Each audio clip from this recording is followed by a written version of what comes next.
You seem uncomfortable. Do I make you nervous, Corky? No. Thirsty, maybe. Curious, maybe. That's funny. I'm feeling a little bit curious myself.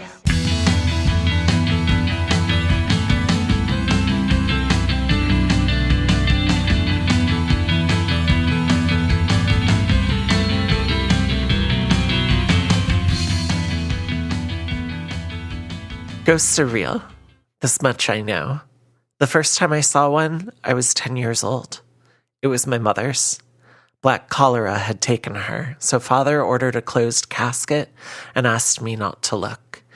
There were to be no podcast guests, no grand questions, no plugs. That is, until the night she came back. Welcome to Pleasers. And Punishers. Where we talk about movies people love to watch. Movies that ruin your today, tomorrow, and yesterday. And all things kinky and queer.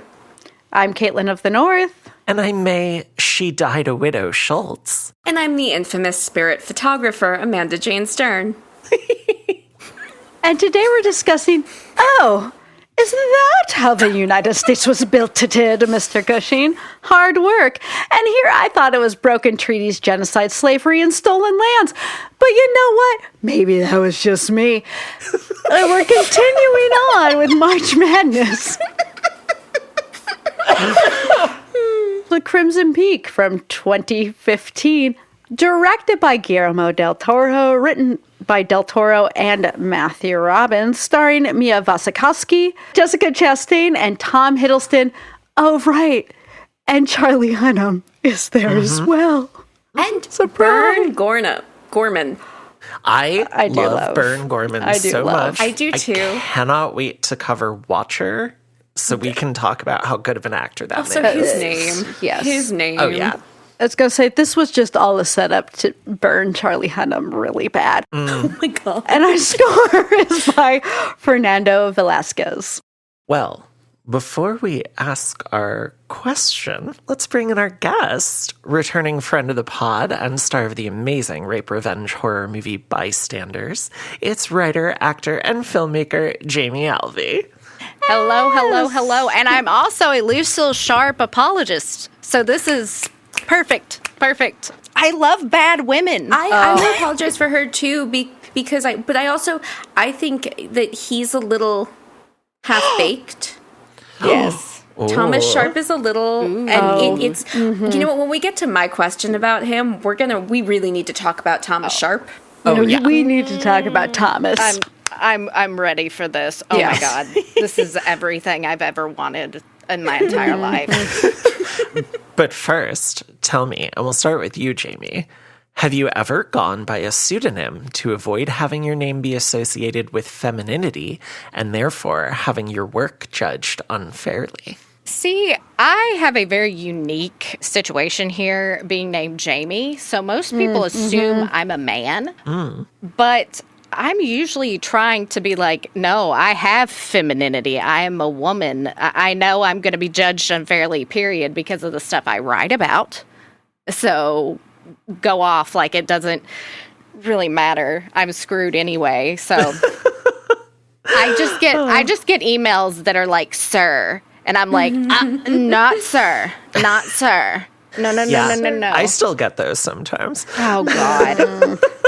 That's why I think it's so funny that everybody is against like pronouns and like email signatures and stuff. And I'm like, they are practical too. Okay. Here's my thing they're about practical. people who say no to pronouns. If I They're the meet people a person, who get the maddest. They get the maddest. but they about also it. don't know what pronouns are. So if you ever meet one of those people, you just have to spend the entire time, like, let's say their name is Ira. You just go, so what does Ira like to do? And Ira's, and just never use a single pronoun. And when they're like, why the fuck are you doing that? Well, you don't like pronouns. So, excuse me, Ira doesn't like pronouns. Would Ira like me to refer to Ira using Ira's pronouns? Does Ira have pronouns? Because Ira has told me that Ira does not have pronouns. This is so wild to me. Like being in Seattle, where we are like so fucking queer, and a lot of the like spaces that I run in are so gender queer, where it's just like, you fuck that up. That's it. Yeah, I'm in New York. Everything I'm around is queer. Amanda, same question to you. Have you ever used a pseudonym? I've thought about it, and then I have aggressively not done it to aggressively assert my... And it's not even about, like, how I feel about gender. It's just how much I hate gender politics to be like, fuck it, I'm not a dude. And I'm going to write about sex and, like, weird things my vagina craves, and you're going to deal with that. What about you, Caitlin? Well, as our official they them on I was the going to podcast. say, so I, at one point, definitely wanted people to call me Chris. This was, though, like 4th grade. I wasn't doing it necessarily to gain any sort of status or be able to break into anything. It was certainly I would like people to see me in a more masculine way as my gender is feeling most times. And that didn't take. No one took that up, though. I will say it did not work. It was a very, like, we're trying to get it. No, I've been a Caitlin. I'll always be a Caitlin. There's, like, no shortening of my name. There's nothing else. I mean, to be fair, I do go by a pseudonym of Caitlin of the North. So, you know. Yeah, that's true. I, as someone who Surprise! as someone who has transitioned and changed her name legally, I did stuff under my dead name, obviously. And I think that's a big reason why I named my music project Everson Poe. And have been using that as an online handle for a long time now. And there's something freeing about it because Everson is pretty gender neutral. Like, if you encountered someone named Everson, you would absolutely not even be able to assume their gender without talking with that person. And so I always liked that. And it's also an obscure reference to a book series where that character is mentioned exactly twice in 3 books. So I knew it would be unique. And I've also always been as much my authentic self on the internet as possible. So I was never hiding behind anything. It was more to make it so people just took the music for what it was. And yeah, I've always been very proud of the music I make. So no hiding for me. I still contend that the people who get the maddest about pronoun, I mean, obviously it's cis people. No. And also, if you misgender a cis person, they get the maddest about it. They get so pissed. Like, so if you... Pissed. I'd be a little weird if you referred to me with he, him pronouns, because everything I present is so overtly femme. But if you were to refer, like, if you didn't know me and you referred to me with they, I don't give a shit. Yeah, that's how I am, because I was like, it's better to be, like, they're being conscious of, like, oh, I'm not sure. Like, I legit don't. Yeah. I think there are some trans folks who get really upset when people default to they, them to refer to them specifically online, especially when they have pronouns in their bio. And it's really easy to just check. Oh my God. But it's like if you're meeting someone and you have no idea, okay, I will try to, like, wait until I hear whatever his, her, they, whatever the pronoun is. But yeah, if it's online and the pronoun is in this person's bio, I'm granted I use they as a default for, like, instead of going he, she, or they, I just like and always have appropriate. Well, what's funny is, so my younger brother has always referred to anybody they when this is just something he's always done. He's 27, 28. Nothing to do with you know, actual gender identity. This is something he has always, ever since he was a child. Like, he's talking about a friend, you know, they this, they that. And now we're in a part where I'm like, Matt, hey, you're saying they. Is that actually your friends, those the right pronouns, or is this just you saying they? And he's like, oh, right, yeah. Huh. No. She, her is good for this person. She, they is that person. They, them is this. I'm like, okay. And his default is they. Because I don't think he even thinks about genders. He's just like, they, this person, them. Mm-hmm. All right. Well, Positive. I think it's time to get into some role play. Is that your bathing suit? Is that your overbite? Now, one of you will be the drowning victim, and the other one gets to be our lifesaver. I'll be the victim all your life. I'm skipping the in media res opening. Because I always do. 'Cause Because I don't why like not? in media res openings most of the time. It makes most no of the fucking time. sense. I make a big exception for this movie called Bystanders, you may have heard of. You know, it was not even in media res when I wrote it, which is what's funny was that was an editing choice. Oh. But that's what makes that even funnier was Emily was like, the one fucking time that you didn't write something in media res, they edit it in media res. I get it here because it's a Gothic, and a lot of Gothics start from the present, letting you know we're going to go back. I don't necessarily love it here. I don't know that it helps so much, but I do understand the inclination. Yeah. I do not just staunchly hate in media res openings. I just never feel like I need to include them in my synopsis. I will also explain when we get later. I will explain why it doesn't totally work for me here when it does in Gothic novels, and I've read a lot. But I think part of it is the timeline. Is that when she gets to Allerdale Hall, it's a very whatever it is. It's a really quick time span. Whereas usually in the Gothic, it's someone looking back on something that happened decades ago. Right. And then you're going to go on a real journey that spans many years. Yeah. And that's why you're starting that way. And this were just in the same year. Exactly. Okay. After young Edith Cushing's mother dies, her ghost comes to visit and warns her to beware of Crimson Peak. Helpful. 14 years later in Buffalo, New York, Edith expresses her basic understandings of class struggle to some high society ladies before meeting with a publisher who she hopes will take on the ghost story she has written. But of course, he rejects it for lack of romance because she's a woman. And I just want to say, I don't think that Jane Austen, Mary Shelley Byrne is the Byrne that you think it is. No. I also think the issue is if she's writing Gothic fiction, historically Gothic fiction was a woman's genre, and a lot of them were written under the women's names. I've read so much like mid 1800s Gothic fiction, and it's written by women. Yep. It's very, very confusing. Yeah. Oh, Jane Austen. Mary Shelley, who I was like, I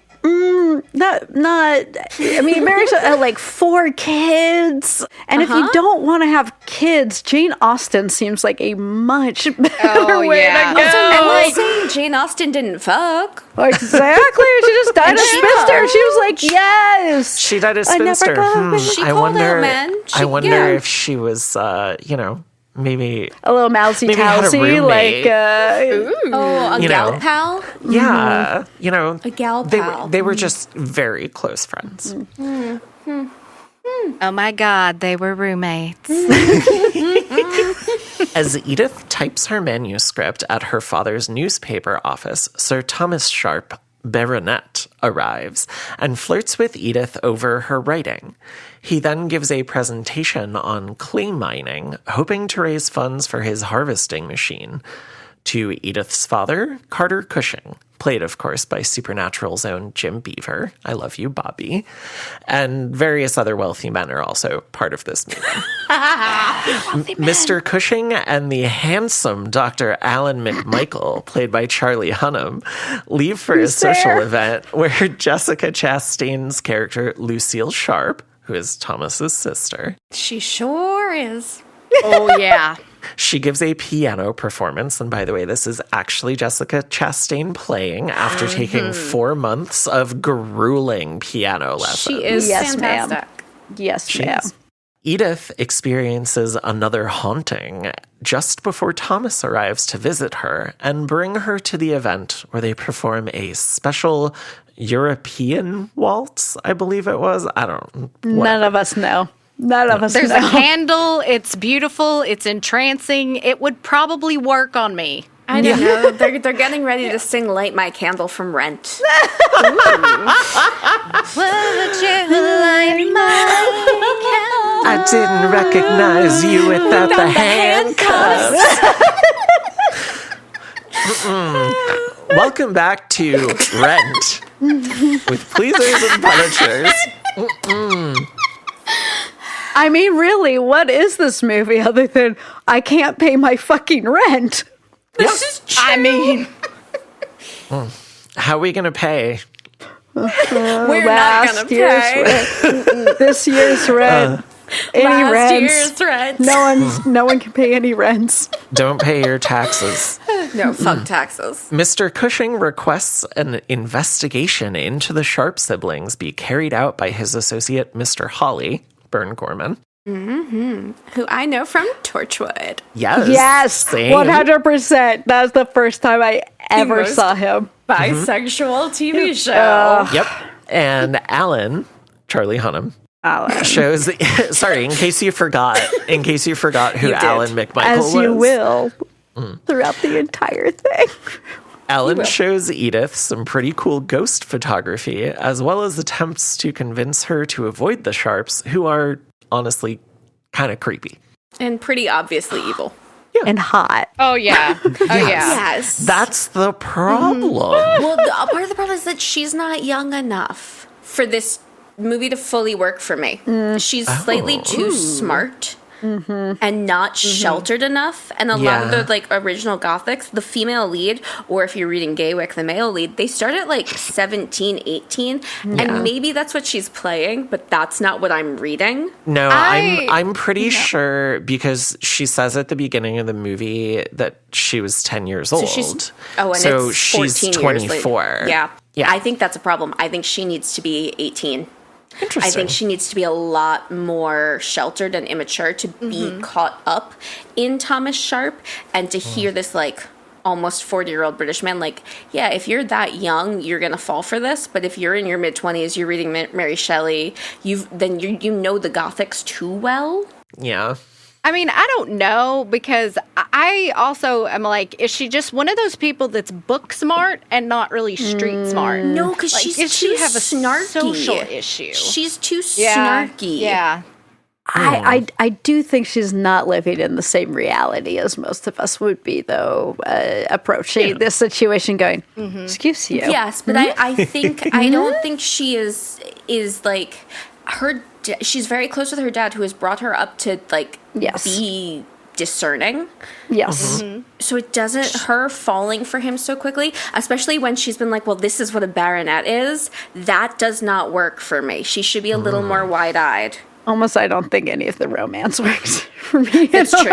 It would work for me if she were a lot younger and not so self-assured. Yeah, that makes sense. Mr. Hawley delivers his report to Mr. Cushing, who requests a private meeting with the Sharps. While we are not yet privy to the information, Bad he gives move. them them a large check, requests that they leave town, and states that Thomas must thoroughly and unequivocally break Edith's heart, which he does by trashing her writing. In front of everybody. Y'all, can I just say, as someone who, like I said, is very proud of the music that I've made, if someone did that to me, I would literally never forgive them. You'd never I don't talk to them care. again. I don't care if someone tried to force you into doing it. You do Yeah. not talk Yeah. about someone's creative pursuits that way. Well, here's another I'm issue not- to her age. She's age of majority. She can make her own decisions. For her Yeah. dad to really stand in her way, she needs to be young enough that she would not be the age of majority to be able to consent to her own marriage without her parents' approval. Yeah. Ooh. Interesting. I read too much. I'm sorry. Also, I'm No, going to you're say correct. this. I don't know if I would have just slapped him. I'm pretty Yeah. sure he may have not walked out of there I was going to say, I would shift at him. all. Push Yeah, her yeah. stairs. Yeah. Oh, I absolutely would have started by kicking him in the nuts. Oh yeah, that was my Punch him right in go-to the as a face. child when Same. boys Oh, yeah. would make me mad. So like I feel like that primal urge still lives within me, and that would unlock it like that. Let a shoulder. Oh, sorry. This is just me. A lot of like shoulder throws, a lot of clocking in the face. You know, whatever. Oh, yeah. I don't like know. to go with the miscongeniality sing. Ooh. Which ends on the groin. Or you could go for the turbo kid, eyes, throat, genitals. They never expected if you climb their body like a monkey and then put them in a chokehold. I'm just going to If say. you go for the neck, they're not going to talk again. Exactly. That's true. Welcome back to Self-Defense with Pleasers and Punishers. It's very pleasing. Hey, I know a little bit about self-defense. Anything can be a weapon. Exactly. Here, here. Yep. Well, yeah, especially coming up. While shaving at his gentleman's club, Mr. Cushing is brutally attacked and killed by a black-gloved figure. And when I say brutally attacked and killed, I mean his face gets smashed into the corner of a porcelain sink until both the corner of the sink breaks off and so does all of his face. This is just so incredibly violent. Guillermo Del Toro, like ultra violence. That yeah. He And eats blood in bathrooms. he does. And this really comes out of nowhere in a way that it feels, yes, it's telegraphed a little bit. If you've seen a horror movie. It's setting the tone. Yes, Really there. it is. It's, that you are just going to be smashed in the face by things every now and then in these bursts of violence. Meanwhile, Edith receives a letter from Thomas apologizing and admitting that he was bribed by her father. So Edith goes to him to rekindle their budding so dumb. romance. Yeah. the amount of like eye squinting, rolling, face like scrunching that just happened while you were reading that was all of us. And that's the And thing. all of You would it. buy it so much more if she were much younger and less self-aware. Then you'd be like, yeah, this is a stupid teenage girl, not a woman in her mid-20s. Edith is then summoned to the morgue to identify her father's body, accompanied by Thomas and Alan. Charlie Hunnam. Yes, Charlie Hunnam. It's just Charlie Just to Hunnam remind playing. you, just to Charlie remind Hunnam. you, he's here. I'm just going to For the call him character. Charlie Hunnam for the rest of okay, this. we'll get there. He's also a problem for me, and I'll He's explain one it. of those. Because He's one of Alan- those actors that it's like, which Charlie Hunnam are we getting? Are we getting American Charlie Hunnam, British Charlie Hunnam, which Ed Gein Charlie Hunnam? Oh my God. Which Charlie Hunnam? It's all Charlie Hunnam though. I think from a Gothic standpoint, like Gothic story structure standpoint, he's kind of like a loose, and I'll explain it more as we get in, but like I think he's too much the one solving things instead of her. Interesting. Okay, yeah. Hold, He's my hold least those favorite thoughts. part. Yeah. No, yeah, 100%. So Charlie Hunnam is suspicious about the circumstances of Mr. Cushing's death. Dun, dun, dun. And yet, Edith accepts Thomas's proposal and they head for Allerdale Hall in Cumberland, England. Please don't hurt me for that. To the Sharp family's ancestral home, a crumbling Gothic manor with an accidental skylight and blood red clay seeping up from beneath its floorboards. Girl. Totally Why does not the clay creepy. come up? Girl. How?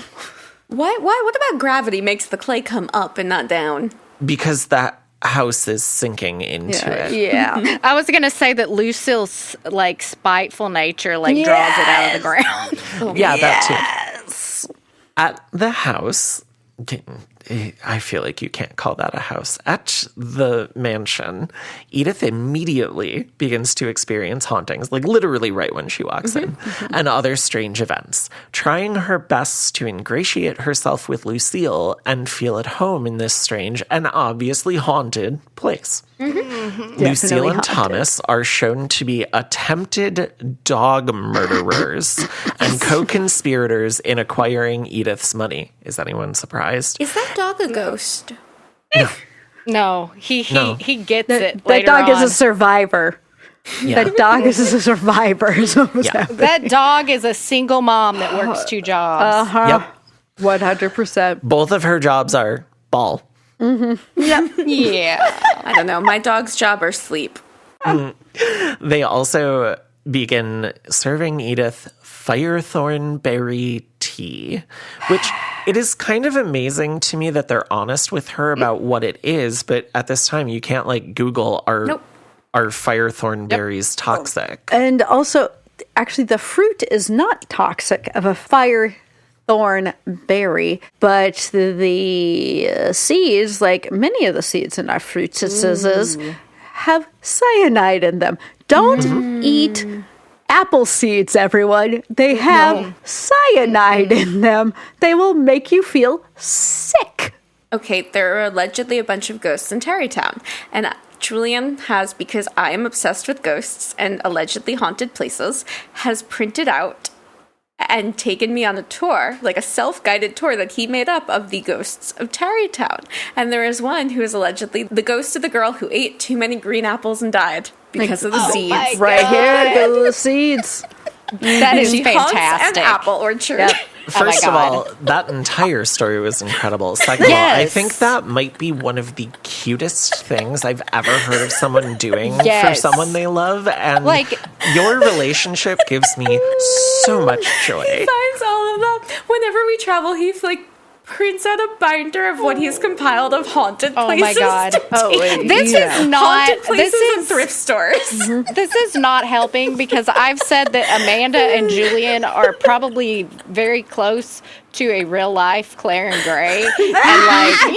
And Gray is that dedicated. And I'm like, oh my God, this is not helping that. This is not helping. I love that. No. Okay. Some ghostly events lead Edith to discover a box of Edison wax cylinder recordings, and she ends up in the basement. Thomas Edison is an asshole. Justice for Topsy. Topsy! They'll say, Topsy at my at my autopsy. Welcome back to Babs Burgers. I just said Babs Burgers. Welcome back to Bob's Burgers with Pleasers and Punishers. So Edith ends up in the basement where she discovers a collection of luggage that seemingly belonged to another woman. Thomas reveals that the location's nickname is Crimson Peak, and Edith knows that she has made a huge mistake. Dun, dun, dun. Name of the movie, Take a Drink. We are 2 steps ahead of you, girl. My wine. Alan meets with Mr. Holly, discovers that Charlie Hunnam meets with Mr. Holly, discovers that Sir Thomas is already married. Thank you for reminding us, because again, I had already forgotten. And that He's there in has this? been at least one savage murder at Allerdale Hall. Thomas and Edith stay at the town depot for the night to avoid the incoming winter storm, and they finally bone. And don't worry, we have a question about this later. Sure do. In the morning, Lucille flips her shit about them having been gone, and this pivot that she makes mid-sentence about why she's upset that they were gone is, this is peak crazy girl acting from Jessica Chastain. Unfortunately, It's this so is good. too telegraphed, and in a better Gothic, you'd be wondering, but you wouldn't be sure until you got confirmation. Can I say I picked it up from the trailer? Exactly. Oh, you could. I think picked that's it a up from problem. the trailer. You can smell it, right? Exactly. You I go think just it like, should be- girl. It's not a Girl. twist. Like 11 years ago, I pointed and I said, Emily, he's fucking his sister. That's his sister, and they're fucking. And I'm not opposed to that in the Gothic's deal in taboo, and incest is a huge part of Gothic plotlines. And a taboo. Yes. But for it to work better, you need to be tiptoeing. You need to be thinking like they're not doing that, right? They're not really doing that. Oh my God, are they not? Yeah. And here you're like, no, I know they're doing you that. could Whereas feel like if that you've almost read Gaywick, you're immediately. reading it and you're like, oh my God, wait, they're not going to go there. They're not going to go there. Oh, they're going fuck, there. they went there. Yeah, And here yes. you're like, nah, I know they're going there. No. Well, and I think we'll talk more about that later as well. So yes, Lucille flips her shit, and Edith finds a key labeled Enola that matches the suitcase she had found in the basement. Gay. She then opens a letter from Milan that was supposedly addressed to her, but it was actually meant for the former Mrs. Sharp, whose trunk contains a wax cylinder player and a bunch of documents. Dun, dun, dun. As Edith investigates, she discovers a string of wives who were all exploited for their money and slowly poisoned, which is exactly what's happening to her. Oh, she married a Bluebeard? Yeah. Lucille elucidates on the abuses her mother suffered at the hands of her father while feeding Edith poisoned porridge and scraping the spoon along the bowl in a way that Maeve looked at me and was like, "Are you okay?" Because I almost threw up from that sound. Speaking of uncomfortable, Charlie Hunnam, with his "what is that" accent, arrives at the town depot and heads for Allerdale to be the big hero. And now, resigned to using a wheelchair, Edith continues to cough up a bunch of blood. I forgot to mention earlier that she started doing that, but she's been doing that for a bit. My favorite. Yeah. You know what happens when you're poisoned slowly over a Or large dying amount of of time? the consumption.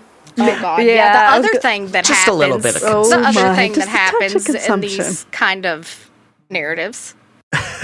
Edith then discovers Lucille giving Thomas a sisterly handy and is pushed from the balcony by the incestuous homewrecker.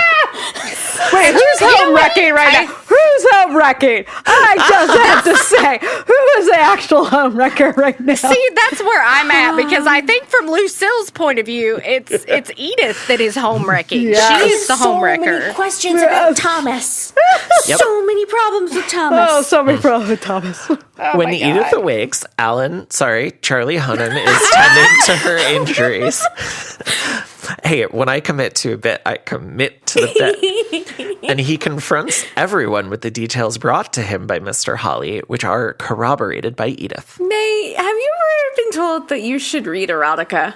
Yeah. No, but I would really love to. Yes, so. you Great absolutely voice. It's should. like Thank you. soothing but sexy. Oh, wow. If that makes any sense. That is one of the best compliments I've ever received. Thank you. I get Listeners. shrill, so you know. Oh, no. I just Listeners get out men there, making weird if comments. you have an erotica piece that you have written and you would like someone to do voices for it, I think you know that I'm pretty good at speaking. I also volunteer, especially to do the heavy breathing. Ooh, Oh, yes, the yes, yes. breathing, 100. Oh my God. Yeah, I can do that really well. If anyone's seen Perfectly Good Moment, that's all me. I love it. Oh my God. You were like, I did that. That did is all of mine. Yeah, those are my sexy breaths. So, after all of this revelation, Lucille stabs Charlie Hunnam, then kills the adorable dog that has been around for the whole I would time trade Edith has been there. Charlie Hunnam's life for that dog any moment in that movie. Okay. Literally. On the construct of the Gothic, I get why he lives, but yes, I would take the dog. Yeah. And Thomas stabs Charlie Hunnam so as to prevent a fatal injury while still making Lucille believe that he will die. Tell me where to put it. Tell me where to stick it. Totally not gay. Oh my God. And so our flag means death. It's one of those moments where I was like, Lucille is like 3 seconds from calling Thomas a weenie. Yeah. She's like, why do I have to fucking do everything? And you're benefiting from this with your little clay machine. And I'm the one that has to do this shit. You fucking do it. Lucille burns the pages of Edith's book. What a bitch. And confesses that the baby, which Edith saw as a ghost, was Lucille's and Thomas's. Yep. She gives a nice monologue about monstrous love and the lifelong incestuous relationship that she shared with her brother, which led to the murder of their mother. That monologue is one of my it's great. favorite fucking things She's ever. wonderful. And we are flowers in the attic. She also confesses to the murder of Edith's father and Edith stabs her with a pen, which I guess in this case is mightier than the sword. It's also the pen her father gave her. Yes. Yeah. Thomas confesses that he truly does love Edith. Sure can. And tries to convince Lucille that they can leave and start a new life together. But Lucille balks at his love for Edith and stabs him a bunch, including in his cheek. And because I watched Blue Velvet on Tuesday, I noticed this is the exact same spot where Isabella Rossellini pokes Kyle MacLachlan with a knife in Blue Velvet. And, you know, obviously Lucille, like, really stabs him because this kills him. Straight up stabs him in the face. It's just some peakerism. Girl stuff. Edith and Lucille fight with various weapons in various locations until they end up outside at Thomas's clay harvester, where his ghost distracts Lucille long enough for Edith to land a killing blow with a shovel. She smashes her skull with a shovel. Hey, them shovels are heavy. They are heavy, and that is the only reason I can believe this, because if you look at like Jessica Chastain next to Mia Wasikowska, and it's like, girl. Yeah. Girl. They're both tiny. Thomas's ghost dissolves. Edith and Charlie Hunnam stumble out to the arriving townsfolk, and Lucille's ghost sits at the piano. And that's Crimson Peak. I don't know why I did that. All right, everyone. Tell me about your first experience with this movie. And Amanda, let's start with you. I did not see this the year it came out, but I definitely saw it quite a few years ago for the first time. It was the kind of thing where I remember I knew the ads, and I remember looking at it and seeing what the ads looked like and being like, this is a Gothic in kind of the traditional Gothic sense. This is not a horror movie in the way we think of them today. That's not a problem for me. I'm a big fan of the Gothic genre. Right. But it's just something that I didn't get around to seeing until a few years after it came out. Caitlin, what about you? Almost exactly the same as Amanda's. It was very much like, it came out, I'm a huge fan of Del Toro, but this got like so middling reviews, and I was very busy at the time that I did not rush out to see it in theaters. I feel like I probably saw it definitely a few years later, probably during the quarantinies. That's when I think I saw it too. Yep, like I'm trying to get to the properties of like directors, writers, actors that I have not watched that I was interested in watching up to this point. And, you know, people were very mad at it at the time. And I was like, why are y'all so mad? Yeah. So I did not watch this until October 2019, which is like when I started my Letterboxd, was I think September 2019. And my first watch of this, I thought it was okay. I gave it 3 stars. I, at the time, was in a very extreme state of repression, so I let the like incest twist really gross me out, and I don't know, I thought I remembered there being a bunch of shitty CGI, and I am so glad that we're covering this on here, and it gave me an excuse to rewatch it, because holy shit, this went up to a 4.5-star movie for me. Hell yeah. All of my issues with it are stuff we're going to talk about with what you, Amanda, and you, Jamie, have been mentioning, with some character traces and some departures from the Gothic genre, which I think some of the departures it makes are very successful and others not so much. But visually, this movie is absolutely stunning. It's gorgeous, yeah. And I think that kind of threw even more into relief all of my issues with the visual language of Frankenstein, because there is so much CGI in that movie, and it clashes so hard with the practical production design of that film, which is gorgeous. And in this, pretty much everything is practical. And the CGI is used to enhance practical things or like make the ghosts transparent. But every single one of those ghosts is played by a person with prosthetics and makeup on. Doug Jones does a couple of them. Hell yeah. You know, Love Doug we Jones. all love Doug Jones. Who doesn't? So much. He has the career I wish I had. I want to just play my God. monsters. Wait, Like, have you I ever wanna, done the like- Pale Man as a costume? Oh, I could definitely do that with Oh, the... yeah. Yeah. I am the Bone Woman, if anyone has seen Corsair, the Bone Woman? I am. I could just... I love bending my body in weird ways, and I know, for whatever purpose anyone wants to do that.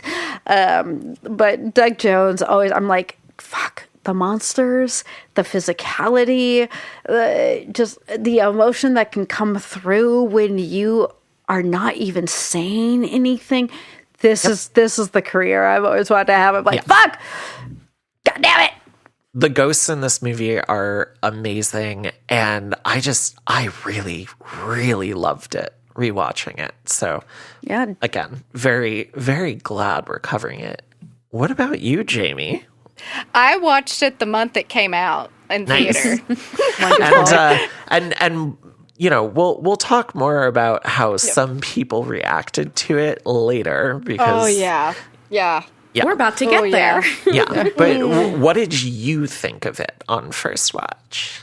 I automatically liked it because it was exactly what I thought it was going to be going in, because I was that familiar with the Gothic genre, and I was like, oh, hell yeah, we don't get any of this no more. And I was like, I need it. I need it. And I was so excited. I was like, yes, this is it. The Gothic is back. Cinema is back, except it was not. Yeah, I was so excited, and then everybody was like, this movie sucks. And I was like, no, it does not. I have stood on that opinion, and that's my hill. I will die on Crimson Peak, apparently. Look, I just gonna rewatched die on Crimson Constantine for the first time in my a few God. years. I And watched it on a plane Constantine recently. is a movie that I saw in the theater in 2005 and have been a staunch defender of ever since, because that movie fucking rules. And that is also a 4.5-star movie for me. But we are not here talking about Constantine. We are talking about Crimson Peak. And let's talk more about it and its context in our next section, Faith and Chance. I can't exist by myself because I'm afraid of myself. Because I'm the maker of my own evil. Goodness is only some kind of reflection upon evil. That's all it is.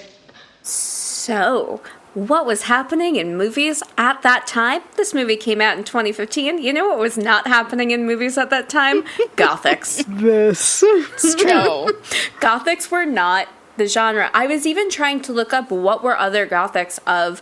A few had come to mind that were made in that decade. And you get things that were based on more famous novels. There was a big Jane Eyre adaptation, also with Mia Wasikowska. There was a Wuthering Heights. There was a My Cousin Rachel, which did not do very well, based on the Daphne du Maurier, starring Rachel Weisz, and it still flew under the radar. And then you get this, which is original. This is not based on any Gothic novel the way the others already were, so there was a built-in fan base. The big things in 2015, Marvel movies, Star Wars movies, Jurassic Park movies, and 50 Shades of Grey, and the Minions. I've still never seen a single movie that features Minions. I haven't either. Oh, I haven't watched seen one of them Despicable on Me mushrooms. or Minions. Oh, how was that? haven't. Someone else. Were you it was talking actually like a kind minion? No, it was a bit boring to me. It was like I had notes at that point. I think it's the most recent one. my I don't know God. the Mizens. Someone else chose this. We're just gonna start a whole spin-off podcast where we just pick movies. Minions. Oh, Caitlin God. watches them on shrooms. Oh my God, And the rest of us please. we didn't pick watch their it. brain. I didn't actually watch. already do some Yeah. of this Oh on my God, Letterboxd yes. where I'm like, Yes. it's this and this out of this many shrooms.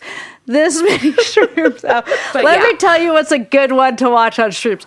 Not this movie. Oh my god, no. But yeah, so this was not going on. This was not cultural zeitgeist at all, and people did not know what to do with this because this is truly a Gothic in the sense of Gothic fiction. And the thing about Gothic fiction, the books, is that they're combining so many different genres. It's the horror of the domestic sphere of the house, of also a new relationship. It's taking elements of Bluebeard, of Beauty and the Beast, and combining it with melodrama and taboo. So the idea of the incest plotline is perfectly within the bounds of a Gothic, including the revisionism Gothics of the 40s into the 80s, where you get Rebecca, Dragonwyck, Gaywyck. But unless you know that genre, you don't understand just how much of a vintage soap opera it really is. The way that, she says earlier, it's not a ghost story, but a story with ghosts. That's what a Gothic is. And we still don't always know what to do with that. They have had a bit more of a resurgence recently with Mike Flanagan's Hill House and then Bly Manor, which also confused people. I have my issues with Bly Manor, which has more to do with story structure and pacing because it's based on a novella and not a full story, not a full book, and I think it drags out too much. That's not to say it's not a Gothic. It is a Gothic, and I think much like the erotic thriller genre, there are a lot of people who like to throw around that they know what the genre means, and they don't. They have a very narrow definition of it. This is actually the purely Gothic. It is fully I'm going to pulling. say something completely derogatory right now, and this is going to be What'd you call me? Me being aggressive, but every motherfucker that thought that they knew what horror was commenting on this movie and The Haunting of Bly Manor and everything like it, and I'm like, you stupid bitches. Yeah. You stupid bitches, because they're like, well, that's not horror. That's not horror. And I'm like, there are many kinds of horror. Yeah. And, this is purely, I have issues as we've said, with certain decisions that were made, but this is a Gothic. It is fully peddling in the taboos and tropes of the Gothic. I think it could do with some more crazy twists to be a real out there Gothic, but it is a Gothic, and that is not a genre that we knew what to do with in 2015. And they did not know how to market it when everything else that was coming out was 50 Shades of Grey, Marvel, Star Wars, all that bullshit. Yeah. I feel like I was probably one of the few people that was the audience that watched that trailer and was like, yeah.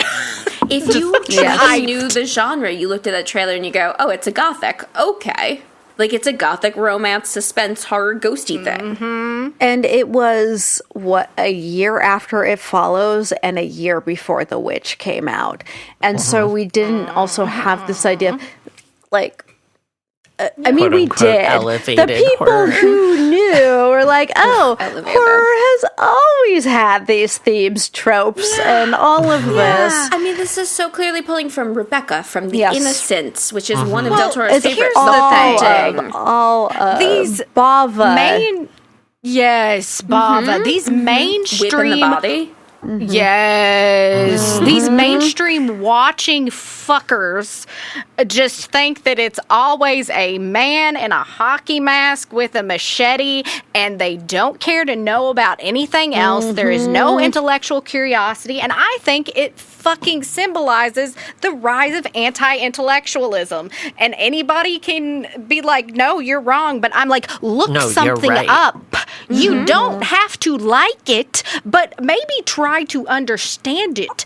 Jesus Christ. And I mean, the bones of the Gothic genre go back so many hundreds of years. The first acknowledged Gothic novel is from the mid 1700s, and they really had their heyday up until the mid to late 1800s, and then had a revival with Rebecca, Dragonwyck, 30s to 40s, up until the 80s, where you get Gaywyck again. I mentioned it again. I'm so thrilled. Vincent Verga, just call me. I can do all your press. You're like 84 now. But, it goes back so many centuries, because this is Rebecca's a Bluebeard story. This is a Bluebeard story. That is like 1562. Yep. Yeah. Okay, Caitlin, let's get into some cultural and historical context here. So what do you got? So I'm just going to now list off a bunch of inspirations for this that Del Toro has mentioned. Actually, I love this. One of his biggest one is Anne Radcliffe, who is like mother when it comes to like Dickens was looking at Anne Radcliffe going, what should I write? Gothic horror, but also a lot of just class issues within English literature. We have a lot of art references, a lot of directors as well, just specific texts. So I'm going to say Anne Radcliffe, Joseph Sheridan Le Fanu. Carmilla. Yeah, that's what he wrote. Yes. God, I cannot wait to cover the We've vampire talked about lovers. it, yes. Oh, God. Yeah, Whole we're gonna trilogy. do it. It's such a good it's such a good adaptation. Mm-hmm. As you said, Rebecca, John, now I cannot remember what John Atkinson Grimshaw did. I know what I did wrong. I was like, John Atkinson Grimshaw the second? Is that the second? Or is that No, Il that's Gattopardo? Il Gattopardo. Yeah, that's something completely different. That's The Leopard. That's a movie. Oh my God. Caspar, David Frederick, Mario Bava, Terrence Fisher, Bog mummies, which I'm real into. Yeah. So bog mummies were 100% part of the ghost look. Ooh, yeah. That is, I mean, it's very, very Irish. People would just wander off and you go into the bog and your body is completely preserved. I actually have a bunch of pictures of bog bodies on my Instagram, so if you want to look at that's some. actually, I feel like that's a normal thing, actually, but I probably should be the judge of that. I had people be like, this is so cool. It's like, oh, y'all don't know about this. The bog bodies. Yeah, bog mummies are such an interesting phenomenon. All right, what else? Gothic revival architecture, which was a huge thing with the design of the house, because if we're going by 1887 standards, there's a lot of rivaling architectures that are going on. However, Gothic revival was kind of one of the big, like, I have monies to do this architecture. We have the Innocents. We have Jane Eyre, which I just have to say, I believe last episode I was like, oh, is that what Jane Eyre is about? Yes. I've actually read Jane Eyre. Hell yeah. Seen Jane Eyre many, multiple. I was getting that completely confused with a different Jane. I was getting that confused with a Jane Austen property, which is not who wrote Jane Eyre either. That was a Bronte sister. That was the Charlotte. And when I said that last week, and I was like, oh, is that what Jane Eyre's about? And I went back and I was like, oh, bitch. That was I can edit that out if you want. Oh, no. You should keep it in so you can keep all of this in. Yes, that's true. Hell yeah. If you want to. You can do whatever you this. want. But yeah, so I was just like, I absolutely know what Jane Eyre is about. Jane Austen?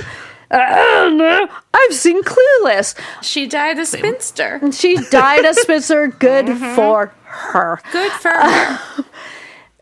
There's also Del Toro took on stories from his family. His mother talked about having a very intense ghost encounter with, I believe his grandma or her grandmother's ghost. Wow. And also Okay, I'm insects. glad it's not incest. That's good. No, insects. He loves the insect. He did the mimic, It's true. right? Yes. He loves the bugs. He loves bugs. He's a big His fan of movie bugs. is just Mimic. The Mimic is The the one Mimic. that takes place at the Field Museum in Chicago. The Or mimics. is that the Relic? I can't I think remember. that's the relic. Yeah, that's the Relic. relic. Yeah. Okay. The only thing I want to add The here mimics. to the architecture bit is I did not have a chance to watch all of the special features on the Arrow Blu-ray, but I watched a couple of them. They designed the house all in miniature, to scale so Oh that my they could gosh. rearrange parts of it and decide on like all of these ridiculous. architectural details before they built it. And they built it so that it would not degrade during filming. And one of the coolest things they talked about was this is an ancestral home. It has been here for hundreds of years.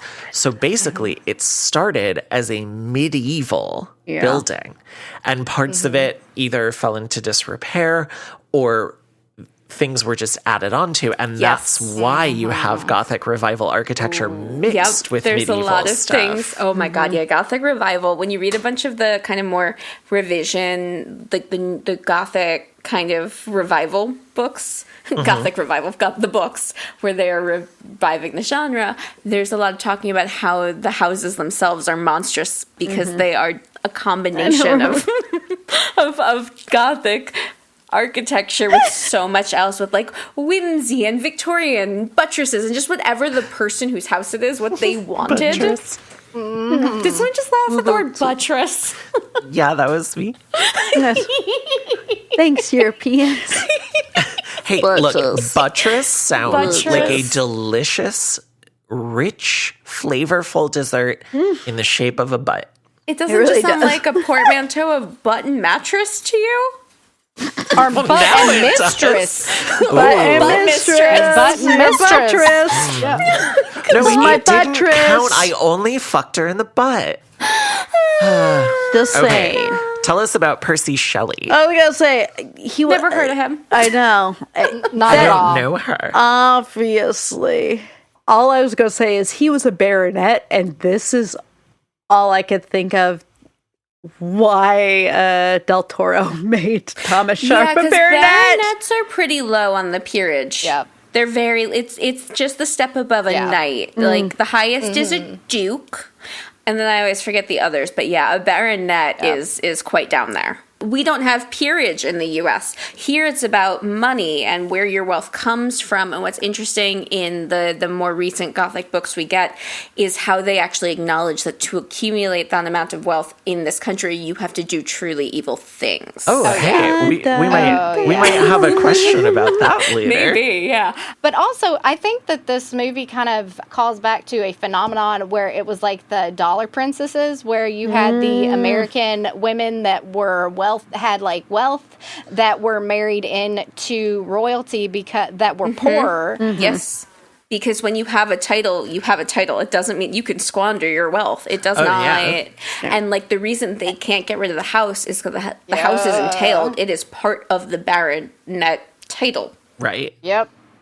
And like they would marry in to these aristocratic families. They would get the title and like they would get the dowry. So it was like basically a weird trade-off. Yeah, a lot of peerage would have to marry someone who was not of the peerage but of the class thing in England versus here where it was like the idea of you make your money. There it was very, you have a title or you are the working, like the middle class, which were the people who made money by working, but they actually were the rich people because they made money, whereas the peerage, they come from it, and sure, at first it probably had money, but if you're not making any and you're just spending, you're squandering your money. So a big thing was people in the peerage marrying from the working rich because they needed those funds, and then that person would marry into the title.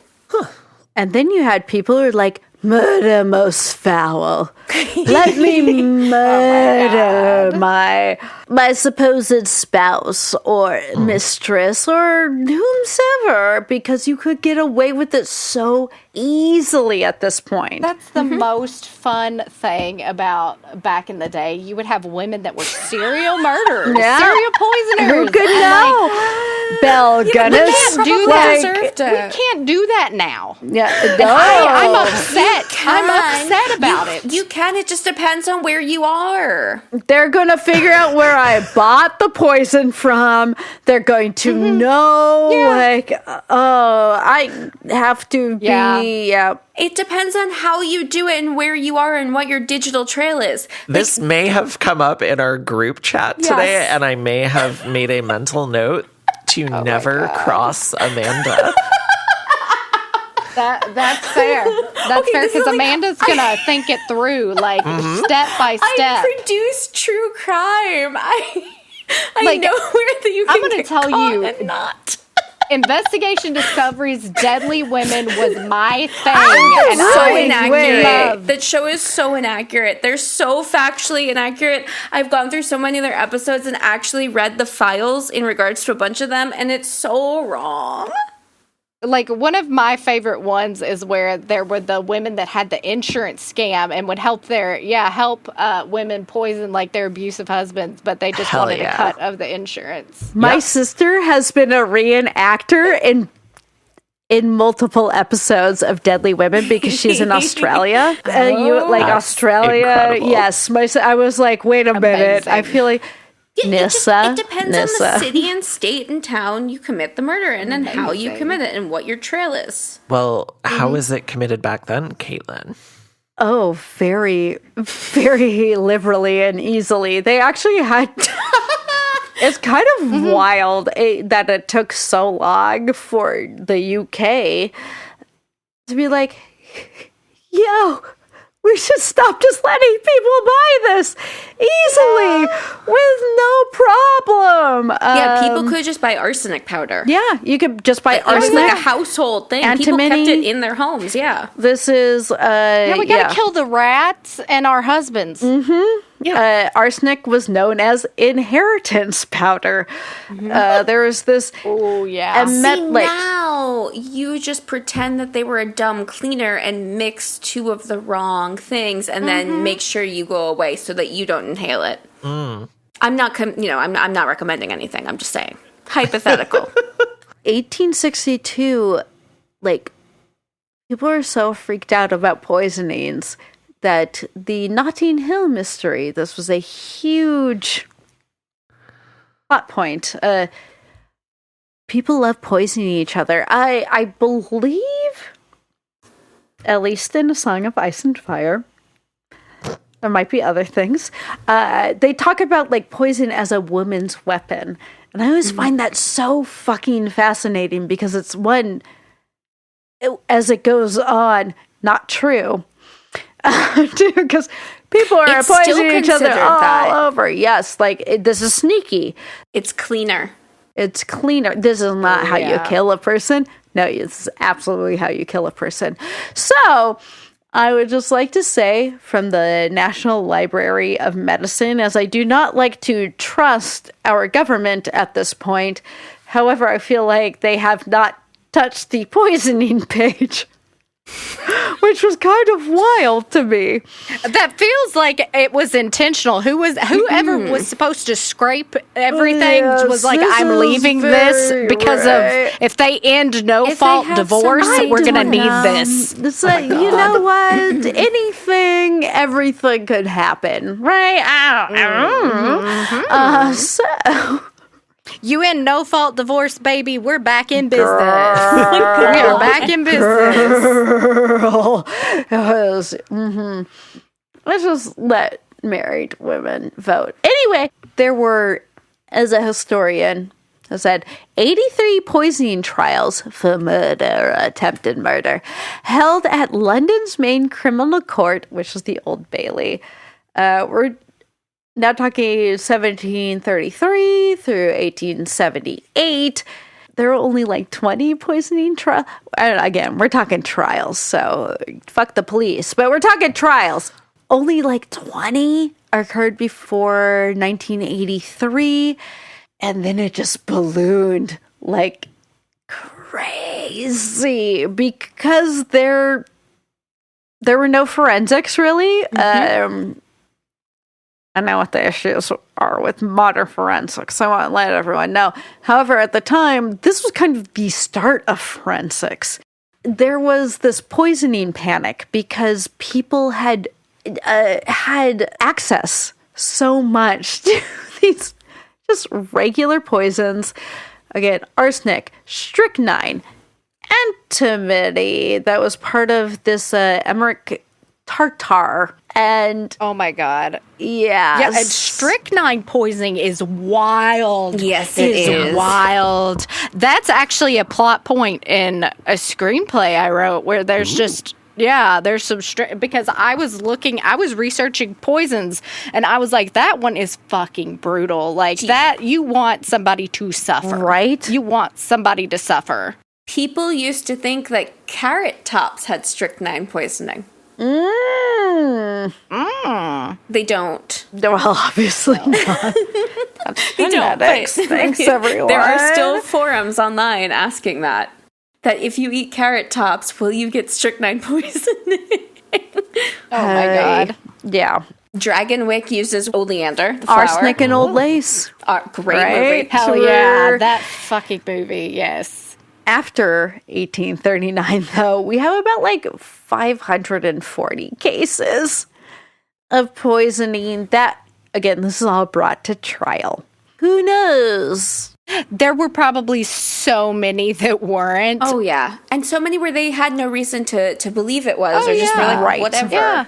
And one of my favorite things is these women's deathbed confessions. And they were like, yeah, I killed my cheating, abusive fucking husband. Womp, womp, womp. Right? No regrets. It's like, yeah, I killed your father because he was beating the shit out of me. 0 notes. Yeah. 5 stars. Would do again. Yep. Oh yeah. And that still happens. These old women, nurses will be holding their hands while they're dying and they're like, yeah, I killed him. I killed my husband. So much of this tracing is still very modern. Mm-hmm. And a lot of times, if the man is older, has heart conditions, they don't have a reason to do a real autopsy. No. And then you again, no fault divorce, that actually saved men's lives. So you might want to think about, not getting rid of that if you value life so much. We'll be going grandma in more ways than one. Oh, grandma. Yeah. And this is why you poison fucking people. This is what happens. I just have to say, when you don't give people rights, funny enough, violence may happen. Yeah, and I think about most of the men that I know and interact with, I'm like, no one would have to poison you if back in the day, but I also feel like they might be the kind of people that would be accessories to that. I mean, I love that. Be an accessory to the poisoning of the I feel like that were... I know some people that I feel like they would be like, I've had men look at me and say, not all men, but somehow it's always a man. And not all white people, not all men, not all sex. And if you have to say that, nobody is saying all. That's never been, but who gives a, It's just so fucked. no homo. It really is. It really is. Oh my God. If you are that worried that hugging your friend is going to make you look gay, then something's wrong inside you. Mm-hmm. Something's deeply wrong. Oh, yeah. And this is why you get poisoned. I was about to be like, we need to get back on track, and then you did it. So, Caitlin, tell us more about poison. 47% of these poisonings involved arsenic. Arsenic was the big one. People easiest to get your hands on, probably. Very easy to get your hands on. Rat poison. You can look all of this up in true crime. I'm not telling anyone anything that they could not already see. This is followed by, this is actually interesting to me, that opiates were 10%. This is in the UK. Opium den used to be, opium dens were huge. I just felt like that was very low. At that point, I was like, oh, dang. All right, 10% of poisonings. Opium dens were huge, but opium was still expensive. Yes. And it was also people doing it themselves. It wasn't Those as men much were probably ODing themselves. Let's be honest. I was going to say, this is, or doctors prescribing morphine. Getting the laudanum. Yeah, that. Yep. We had strychnine at 8%. I just love this. Acids. A variety of acids, 7%. And then mercury compounds, 6%. This is in the U.S., quote, poison panics emerged periodically, generally sparked by prominent trials such as those of John Hendrickson in 1851, Paul Schoeppe, Schoeppe, prussic acid in 1869, Elizabeth Wharton. This is the antimony, 1871. Lydia Sherman, arsenic, 1876, and a spate of trials in the 1890s.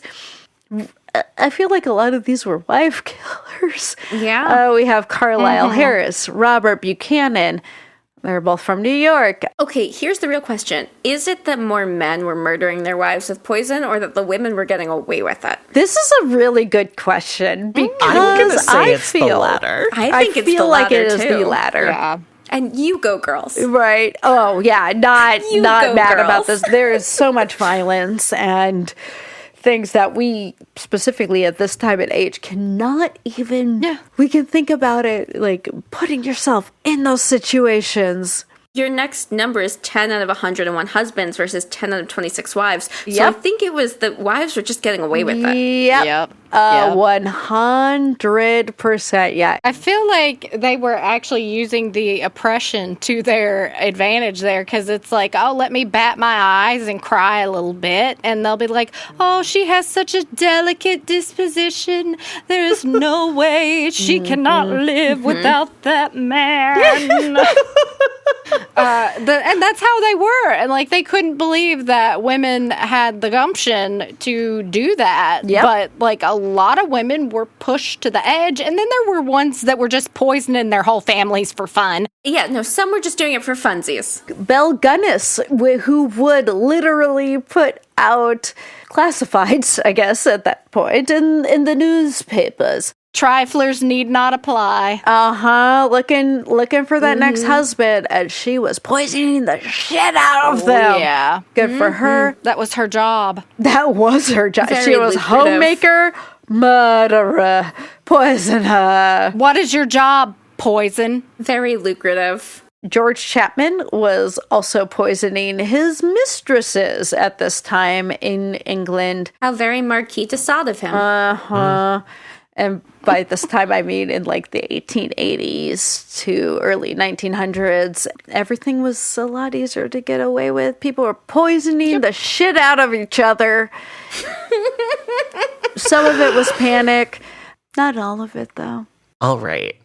So, normally we would have more to say on this, but unfortunately, because of how this movie was received, there's not much to say about the influence it had on our culture. But Jamie, this is where I want to give you the chance to talk about something you mentioned. Oh, hell yeah.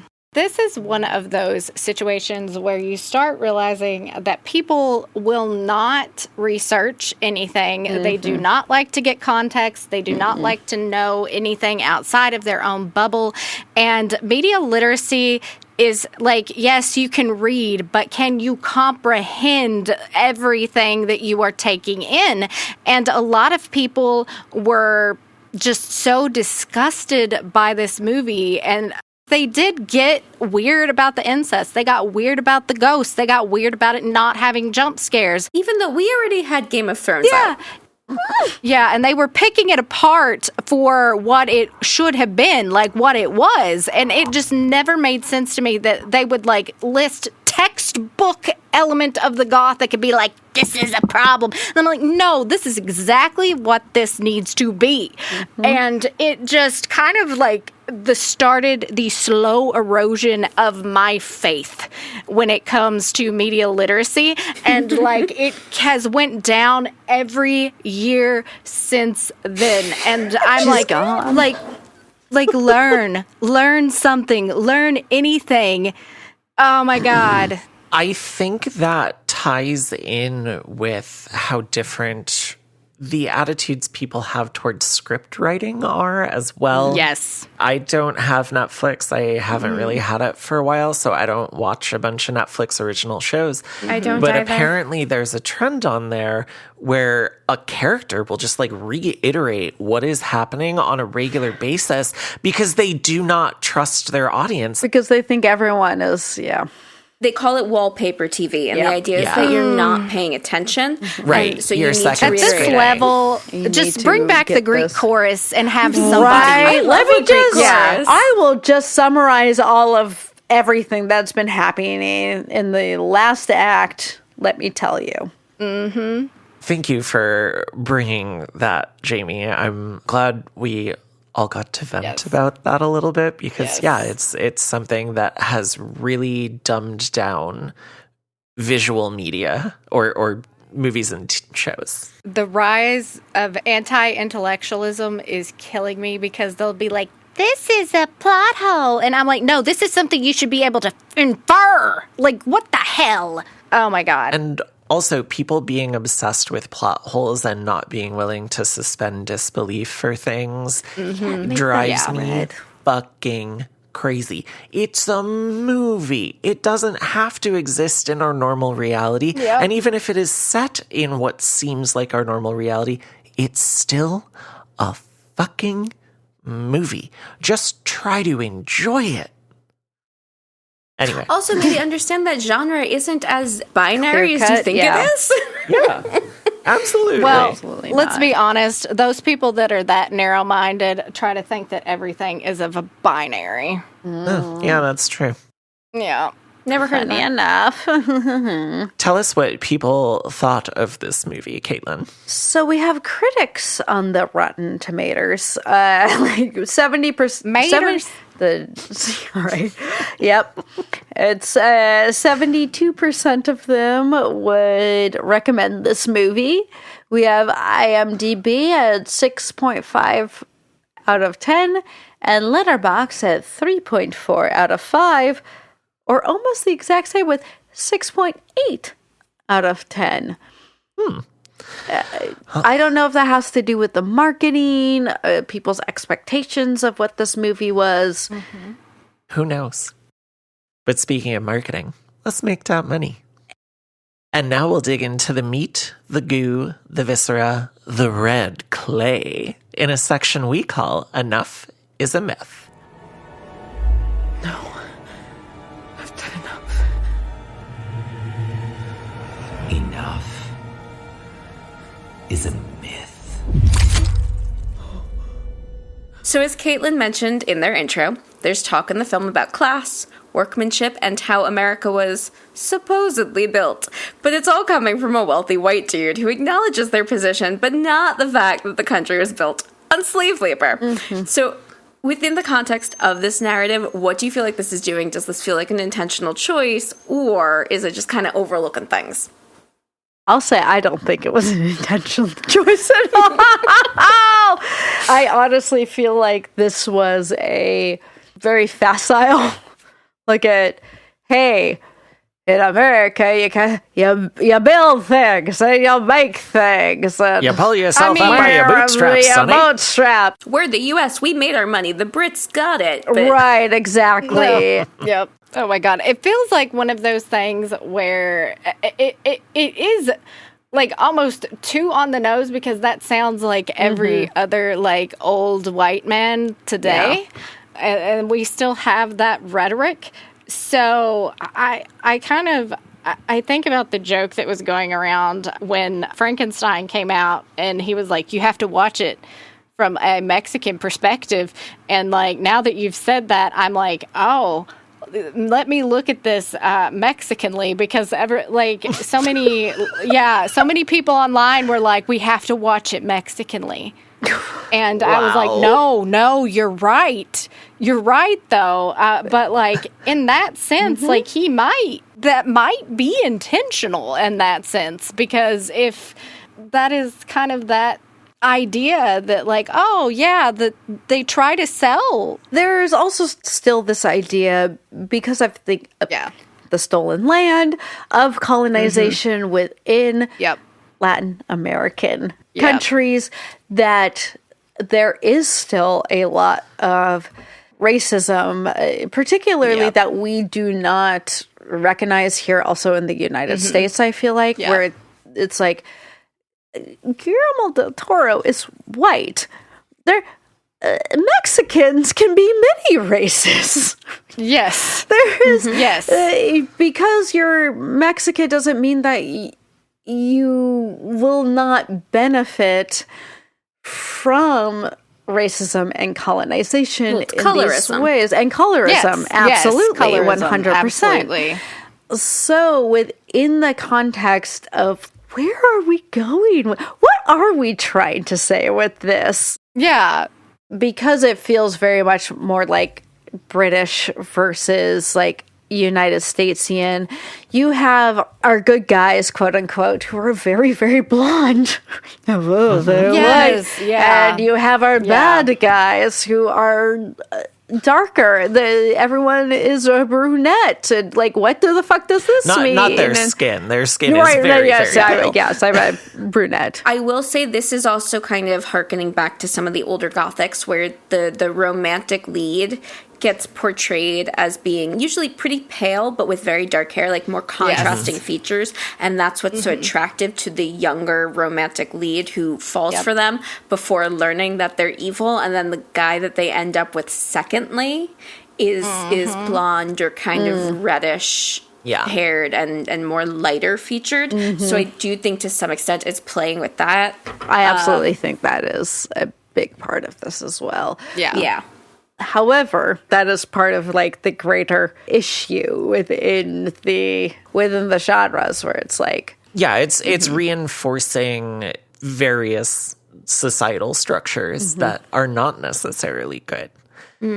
Yeah, it's nowhere near as nuanced as I think it wants to be. If that makes sense. No, 100%. Yeah. I think there's an aspect of this that borders on a type of camp where it is delivered so earnestly by Jim Beaver that his character clearly really believes that. And it feels like the movie trying to wink, but it's winking at you the way I do, where I look like it's Lucille Bluth. Yes, because that's how I wink. It's trying to wink at you, and it's doing it so obviously, but it also looks like it might be having a stroke.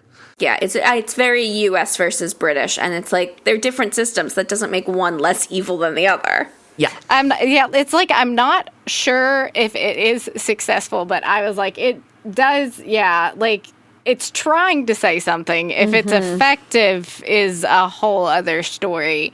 Yeah. And it's nowhere near as nuanced as other Gothics that did this and delved into it, like Rebecca. Oh, we're going to get there in the very next question. My very next. So, okay, following on that question, Gothic fiction started in the late 18th century and really flourished in the 19th century. It then had a resurgence in the mid-1900s. Rebecca, Dragonwyck, up to the 80s. Gaywick again. By then, American writers were really acknowledging the level of greed and evil to accumulate such amounts of wealth. But our evil leads are British. So in a book like Dragonwyck, which actually is playing on the whole premise is that it's a younger woman who learns that she has these distant cousins who are patroons, which was a system in like the Hudson Valley, New York in the 1800s. Of old land ownership and how he is basically looked at the way a British lord would be, and they have that level of money and they are just wealthy landowners, and it is very, very much highlighting class disparity between accumulating that amount of wealth in the state. And Gaywick then does the same thing, that you have the wealthy Gaylord family, and how did they accumulate? It's intentional. How they accumulated that wealth is through evil means, and to have money like that is to do bad things. And so books like that are really, really interrogating what it is to be wealthy on the backs of other people and stealing from them, again, versus the British peerage. So what do we think this movie is saying about the British class system? In the States, you need money to hold power. In the UK, you need the peerage. A lot of titled people squandered their wealth, but they still had power by birthright. I think that Thomas being low on the totem pole kind of shows that, like, while he is impressive in America, he's not really impressive back home. Yep. Now that I'm thinking about it, I feel like the class commentary is a big callback to Rebecca, but it almost feels like it's a lost thread in there. Because, like, it's like, now I'm, like, listening and I'm, like, wheels are turning, and, like, in that context, it feels like this is almost a callback to Rebecca, but it doesn't go as far as it possibly should. It almost feels like Del Toro has too much story and not enough time to tell that story. And I think that that's probably his biggest weakness as a storyteller, is he almost has too much story. And, like, it's not... I don't know if that's a bad thing, because it shows that he does think through a lot of stuff, but then it's like you have to figure out what to cut or just not focus on this theme, and it gets, like, pushed to the wayside. And it really, now that I'm thinking about this, it feels like a lost plot thread pushed to the side, because, like, there's class in it, but it's not so much at the forefront that because I was like, okay, let's start, like, critical theory, start throwing lenses there on it. And it's like, how does this look from a Latin American perspective? How does this look from a British perspective? How does this look from a American perspective? But, like, it almost does not work under any kind of perspective there. It just feels lost. It's kind of just a plot contrivance to put the Sharps in a position where they are seeking money for essentially a business venture, and their own soil is poisoned, so to speak, to mix a bunch of metaphors there. Yes. Caitlin, you seem like you have something you are very eager to say. What is it? A couple of things. I don't know why Del Toro picked Buffalo as the random New York City. So it wasn't like New York City, right? I guess I've looked into it. Was there a lot of industry in Buffalo at the time? I mean, there was a railroad. Actually, here's what I think. I think it's because there are a bunch of Gothics that came out that are set in New York, and they're set in upstate New York. Okay. And I think that's what he's pulling from. It's that you get the American Gothics of the 40s, the 80s are in New York, and I think that might be what he is doing. And it's really interesting to me, too, that Buffalo, New York, was kind of one of the endpoints for the Underground Railroad, like in the 1850s to 60s, 10th largest black population that was in the north of the United States. They actually didn't have segregation. This is actually really, really funny to me at the time.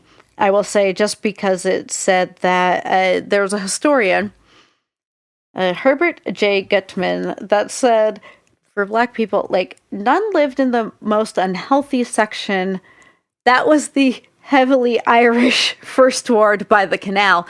And for me, there are a couple things. One of the things that I do want to say, and this is not a judgment whatsoever, I know this is part of our language, with the, low person on a totem pole, or if you say powwow, like, these things are very specifically related to indigenous historic religions and cultures. And so try to, like, that from your language. That is, and it's incredibly hard. It is. One of those is not super, because you could just say low man on the ladder, and then it's like a corporate ladder, so whatever. Which is what There's I meant. no culture. I apologize. And this is that's what the thing. I'm just... Like, always always feel free to check me on Yes. anything because, like, I'm not, like, yeah, because sometimes it just, 100%. again, gets into your vernacular to the point that, like, you don't realize, you don't realize it. Yeah. Particularly, I feel like with indigenous people and cultures, like spirit animal. Oh, God. You know that Winnebago is a tribe?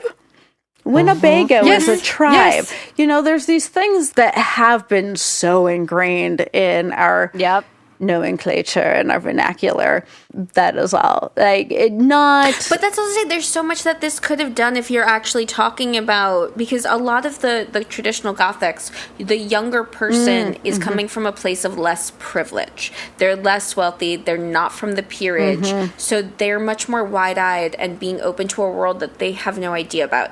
Edith is from immense privilege. And in fact, in some ways, she's from so more privilege She's so than pale he is. and white. Like, everything He is about a her is baronet. so... He's the lowest on the rung for the most part.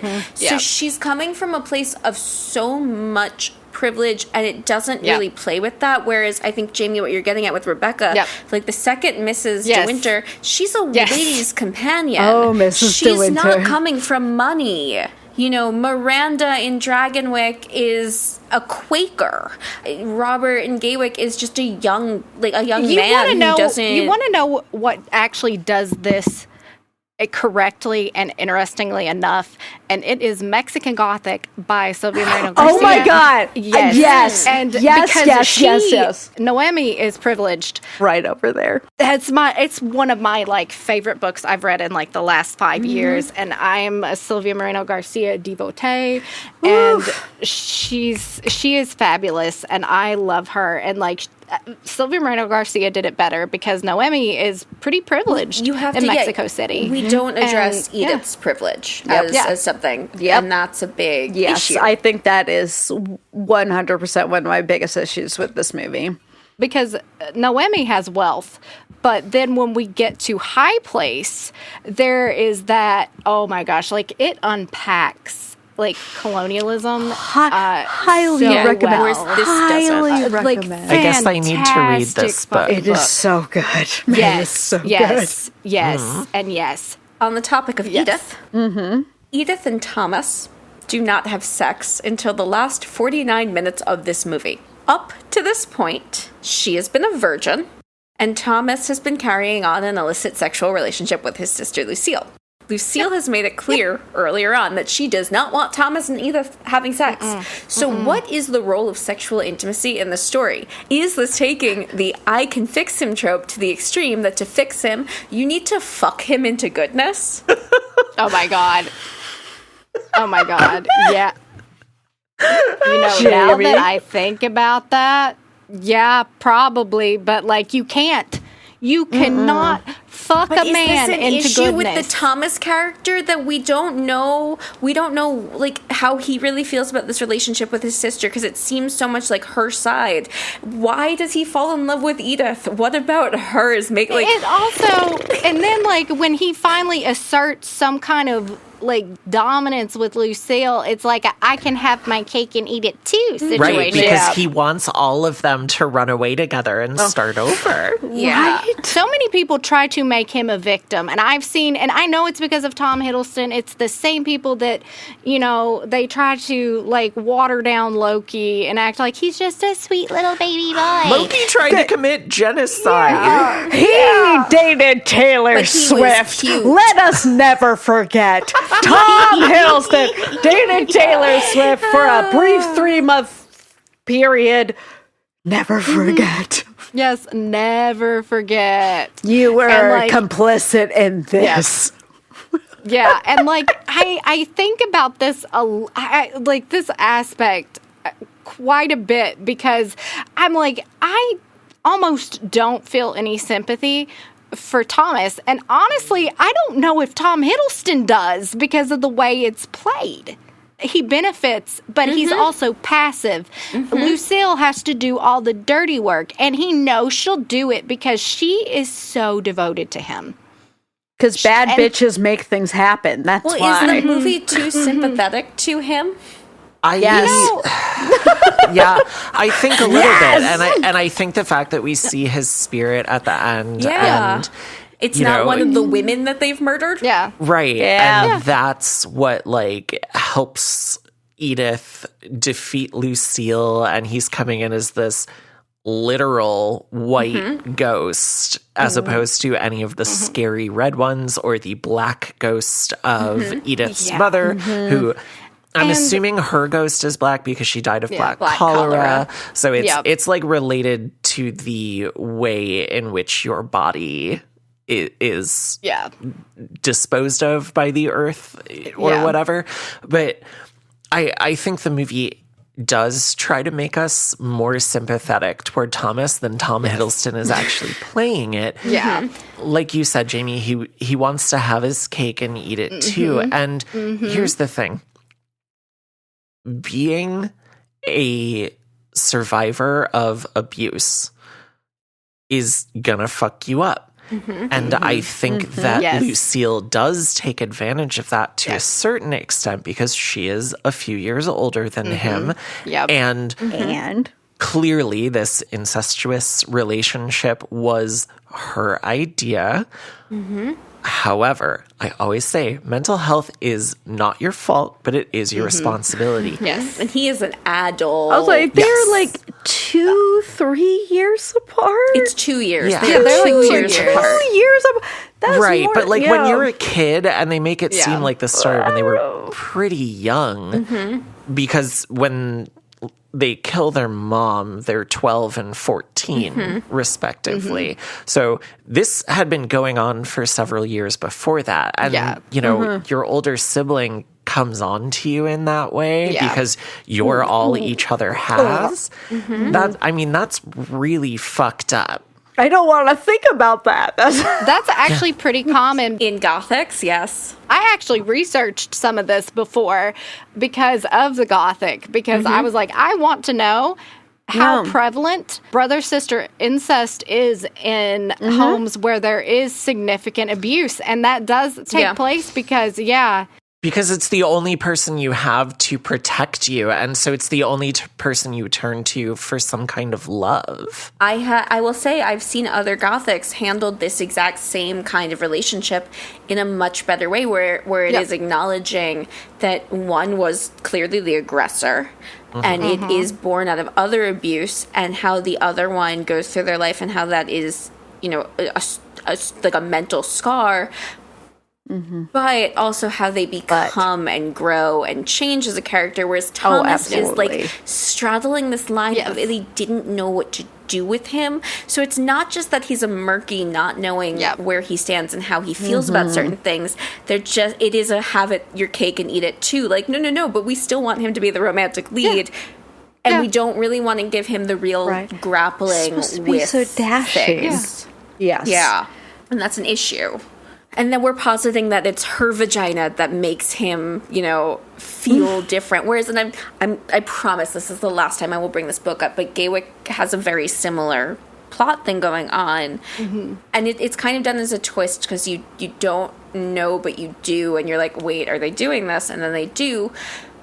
But something that they do, and a lot of other Gothics do, is that you have other window characters, because you have friends of the people whose Gothic home it is. You have people who work in the home who give our romantic heroine some window, some like inside story. Yes. And that does not really happen here. And that's an issue. No, not at all. Well, I think that's an issue, and that's why we have so much Charlie Hunnam, because we need someone else learning shit when it should be her. He's still here. Yeah. He's still here. He's still here. Right. And that's the thing. He It should was be the her ghost all along. learning things in the house from other people.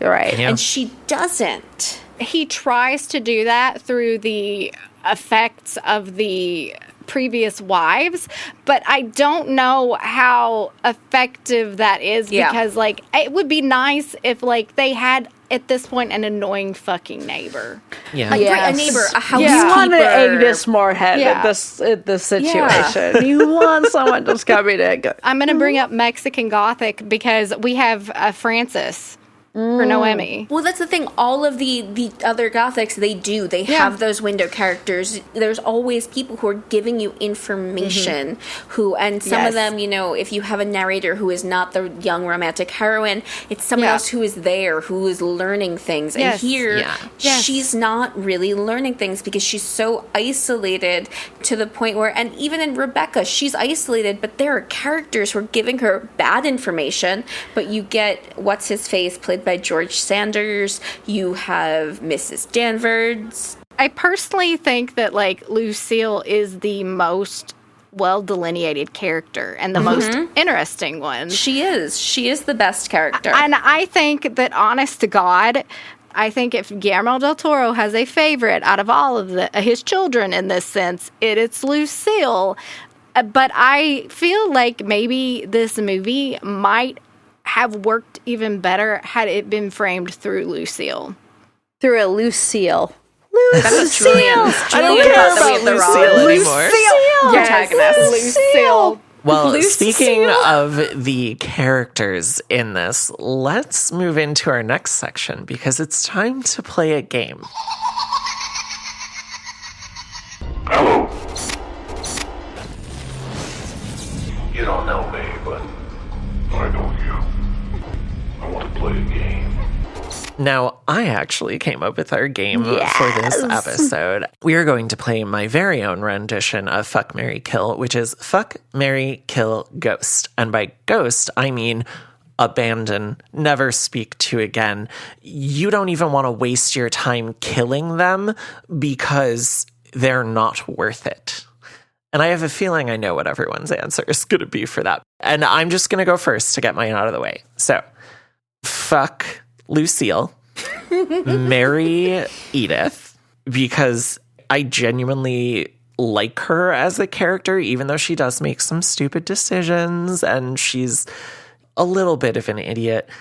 She's beautiful, she's creative, and I feel like she would be a little bit mean to me if I gave her the chance, and I want that. That's fair. I would kill Sir Thomas because, come on, dude, you are a weenie. No, thank you. And then I would absolutely ghost Charlie Hunnam's character, Alan. Look, I think Charlie Hunnam is extremely attractive. I even find his character a little bit charming in this. But like y'all have talked about, he's kind of boring, too. He is. He's there. Is he in this movie? The coolest thing he does is show her the spirit photography. Yep. Yeah. He's like, I believe in ghosts like you do. This is one of those movies where I'm like, Guillermo del Toro, obviously, he was so caught up writing the women that he kind of forgot to write their afterthoughts. The men a little bit. And I'm like, this is so interesting to see. I left you in Pacific Rim, which I casted you in. I'm bringing you along for the next one. I am also fucking Jessica Chastain. No question about it. She seems like, one, she'd be the best fuck. Two, as we already talked about, short but powerful. She looks very powerful. I'm into this. I am killing Alan. I am killing Charlie Hunnam. I cannot, you're here? You're in,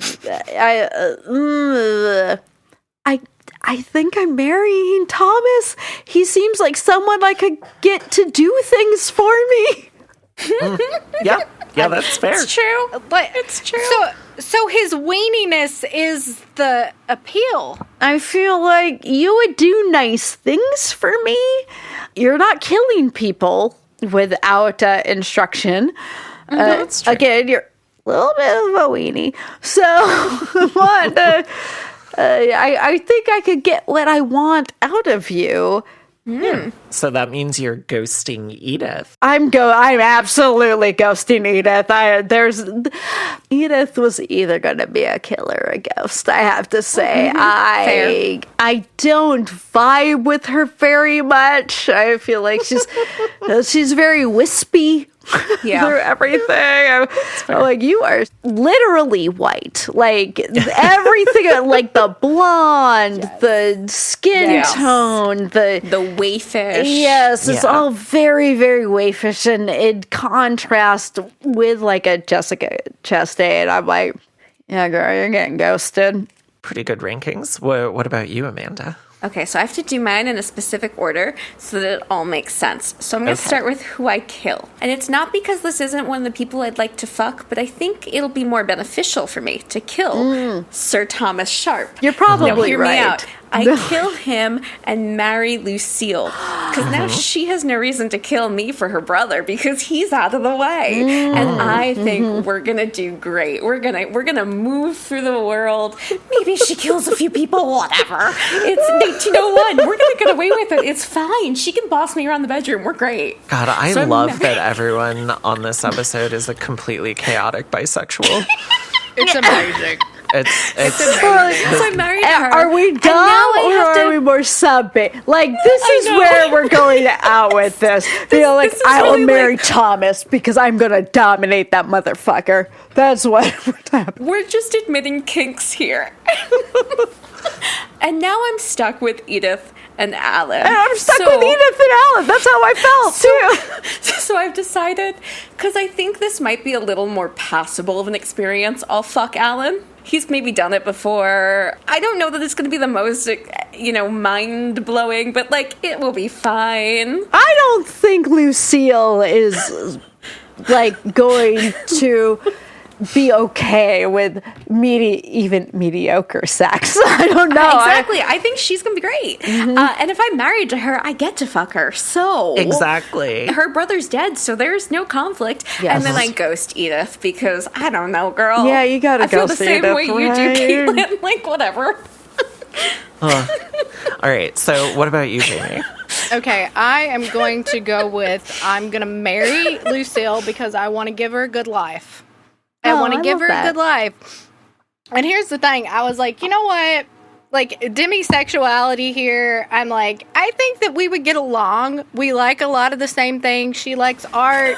Amazing. She likes music. Yes. You like poisoning people. Right. We like moths. We like running around houses in nightgowns and being insane.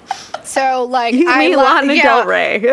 Yeah, I think that we would get along very well. I'll say fuck Edith because also I think we would get along to an extent. Even though she was a virgin. Nah, virginity doesn't really factor. No. I sorry, I don't mean it like that. Even though she is sexually inexperienced. Yes, she is in the most traditional sense. It is 1901. I don't think this woman's even been pleasuring herself. Oh God, yeah. Bless her heart. Bless her heart. I am going to show her things she has never even imagined. There we go. Yeah. We're going to teach her some things and send her on her way.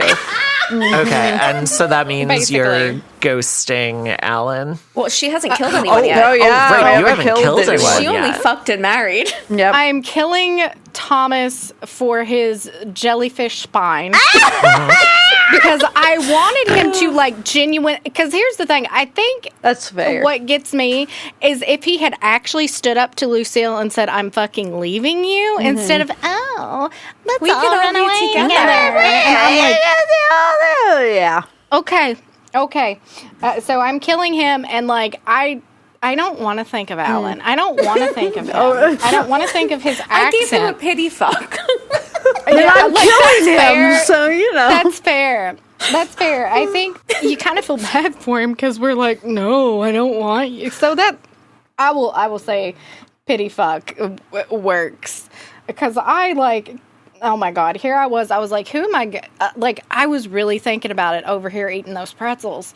And I was like, who do I think I would get along with? Here again, demisexual. Who am I going to get along with? Is who would I want to live the rest of my life with? Because I feel like Lucille could have a good discussion with. I think we're gonna make money. We're gonna do Morgan. great things. You might be correct, and we should all be marrying Lucille.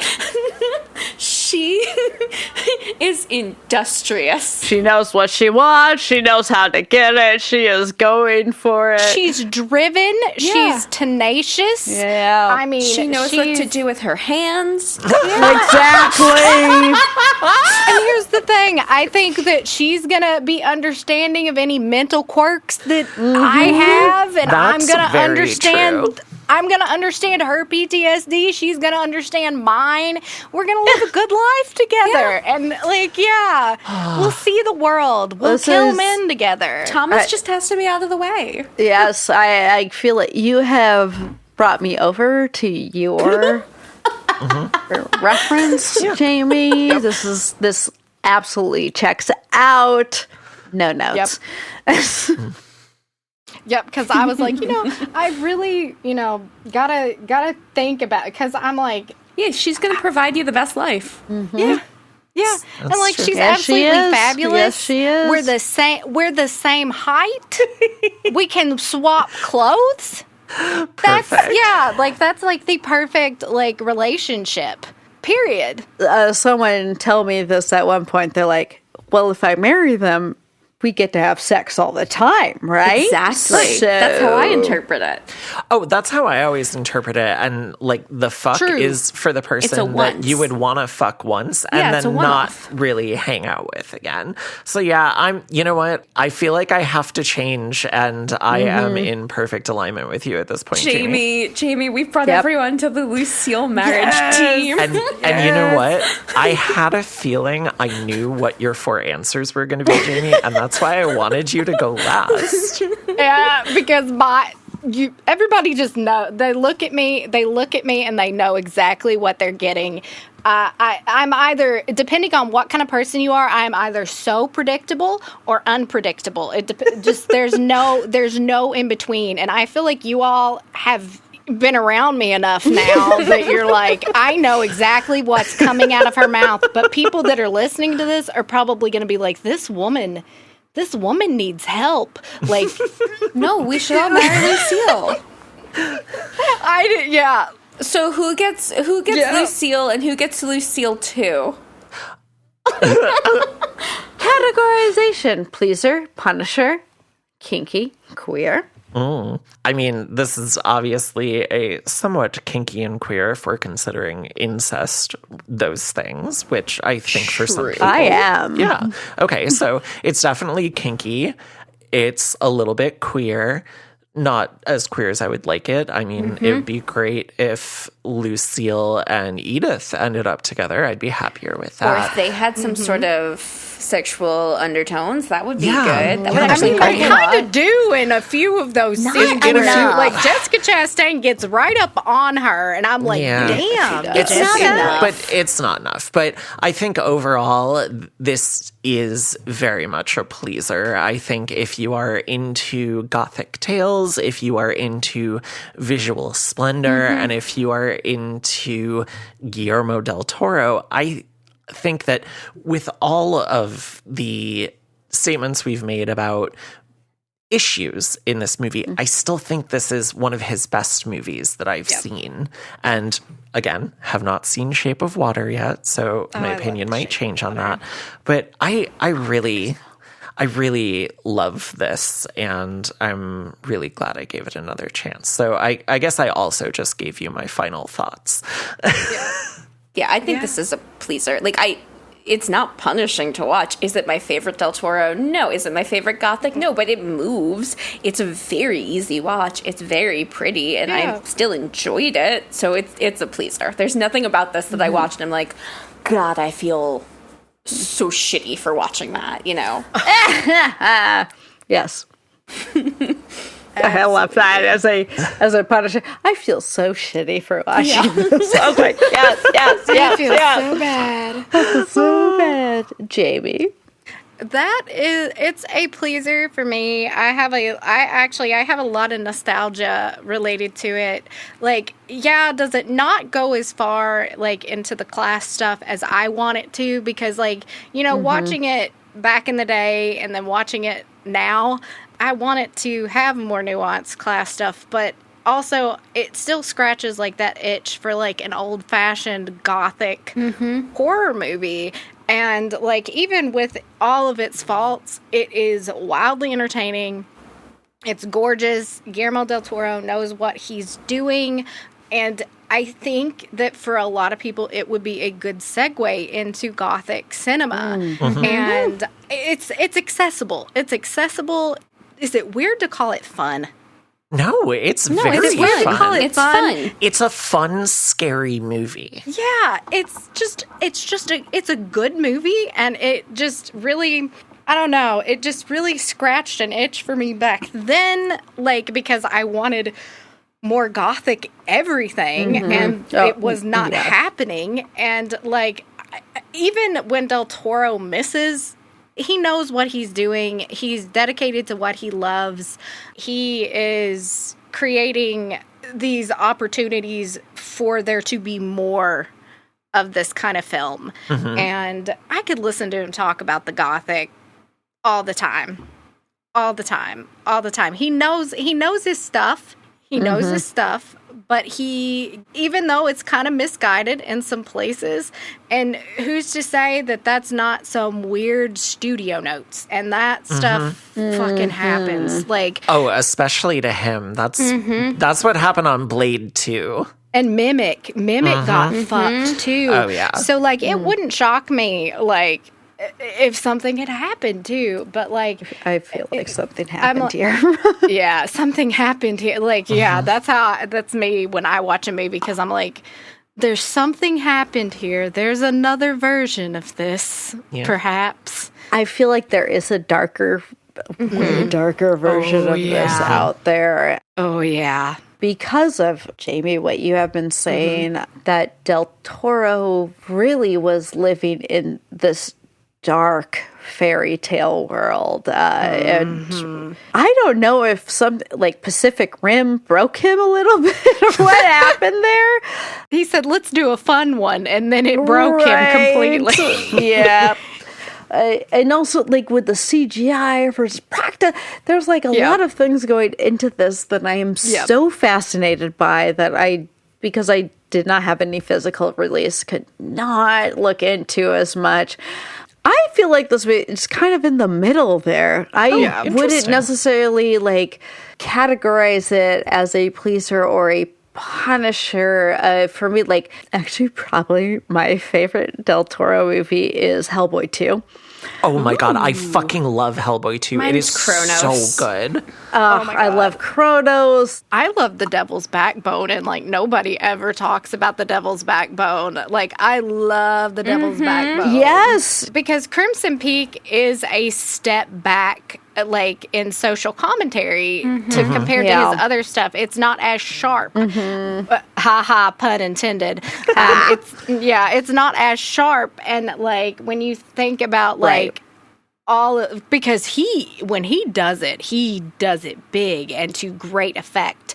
So it's like, I would love to sit this man down and talk to him and have that discussion, because like, there's something.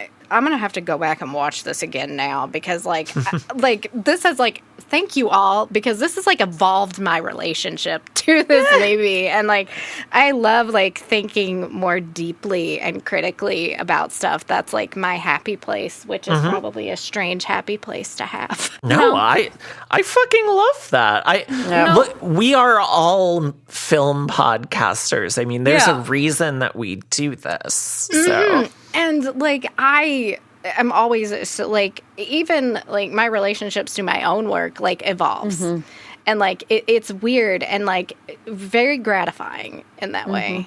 And this one, like, just getting deeper, because I was like, oh yeah, like, and reading Rebecca will change your perspective on everything ever. Yep. Do not watch the remake.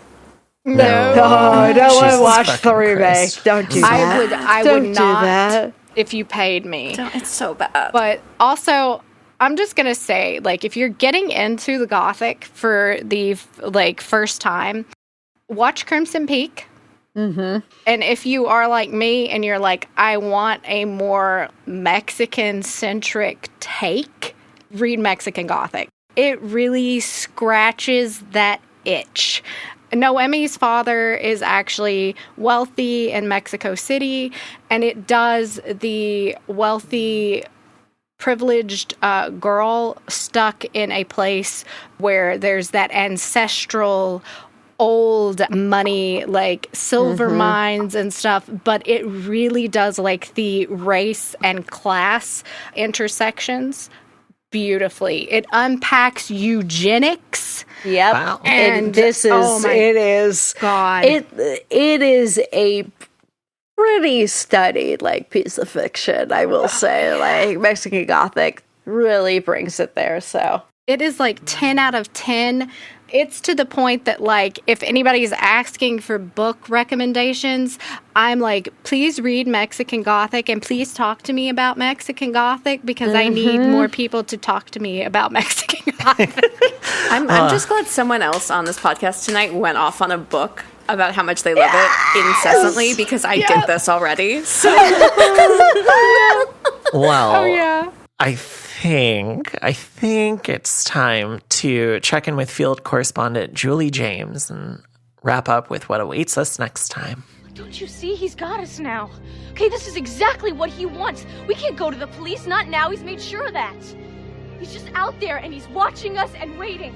What are you waiting for, huh? What are you waiting for?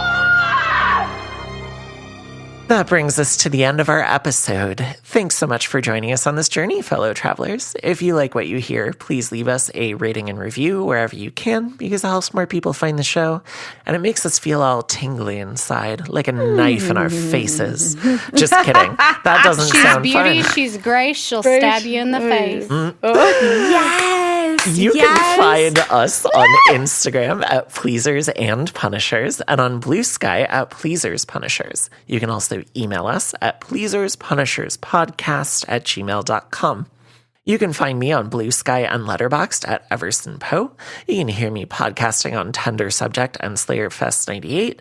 And you can hear my music on Ampwall, Bandcamp, and streaming services as Everson Poe. Caitlin, where can you be found? I can be found at Caitlin of the North on Instagram. I keep putting Blue Sky in here, even though I'm the worst at Blue Sky. And Cat of the North on Letterboxd. Also, I just continuously pop up on People Under the Scares Patreon watch of Buffy Fuck My Hellmouth. Excellent.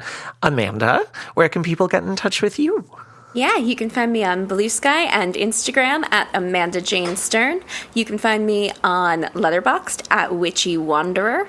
And you can also hear me podcasting on Don't Be Crazy. Excellent. And Jamie, what about you? You can go outside into your yard, and when you pick that rock up that's mysteriously there, you will find me under it. Excellent. Are you Peter Malark? Yes, I am. That's my secret. But also, yes, you can find me on Instagram and most other places. Jamie Alvey, Letterboxd under Hot Horror, which, you know, is like hot couture, but high horror. Yeah, basically. And I'm everywhere. I'm easy to find because I like working and creating, and I want people to find me. And I also want people to find me, and let's talk about Mexican Gothic. Oh. Let's talk about Mexican Gothic. Let's talk about Silver Nitrate, her other book, which is a good one that you will all love, and I know you will love it. Jamie, how do you spell hot horror? Because I just realized I'm not following you on Letterboxd. It is HAUTEHORREUR. Oh